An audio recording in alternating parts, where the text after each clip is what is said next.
ल मेरा प्यारा मित्रजनहरू, म यता आफ्नो कर्म घरथलोबाट आफ्नो जन्म घरथलोतिर घुमघाम गर्ने क्रममा म आफ्नो जन्म घरमा आज फेरि सबैतिर आफ्नो मामाहरू, दिदी भिनाजुहरू, साथीभाइ सबैसँग भेटघाट गरी फेरि आज पुनः एक दिनको लागि भए पनि आफ्नो घर जन्मभूमि र दाइ जेठा दाइको घरमा आज म जाँदैछु।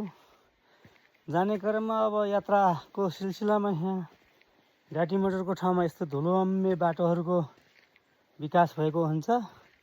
यहाँ गाडी पनि एउटा पनि पाइँदैन, अटो पनि एउटा पनि पाइँदैन, साइकल त झन् पाउने कुरै भएन। उही पाउने भनेको आफूसँग भएका दुईवटा खुट्टा मात्रै हो। दुईवटा खुट्टाले जति हिँड्न सक्यो त्यति हिँड्ने कुरो हुन्छ। र यस्तो अवस्थामा यहाँ अहिलेसम्म 20 वर्ष 25 वर्षपछि फेरि पनि आफ्नो जन्मभूमिमा आउँदाखेरि उही आफ्नो दुई खुट्टाले हिँड्ने अवस्थासम्मको विकास भएको कारणले गर्दाखेरि अहिले हाम्रो देशमा विभिन्न किसिमका राजनीतिक दलहरूले विकास नगरेको कारणले नयाँ खालको युवाहरूको सङ्गठन जेएनजीहरूको समूह आइरहेको छ। जेएनजीहरूको समूह आउनको कारण यही कारणले होला यहाँ विकासको खुड्किला अहिलेसम्म धुलामे सडक। हामी 21औं 22औं शताब्दीमा हाम्रा बाटाघाटाहरू सडकहरू यस्ता धुलामे र अनि यहाँ उकालो चढ्नुपर्ने, पनपखामा डाँडागाँडामा बस्ने सुविधाहरू, हिडुल गर्ने सुविधाहरू, यस्तो किसिमको बाटोमा हामी हिँड्नुपर्ने हुन्छ।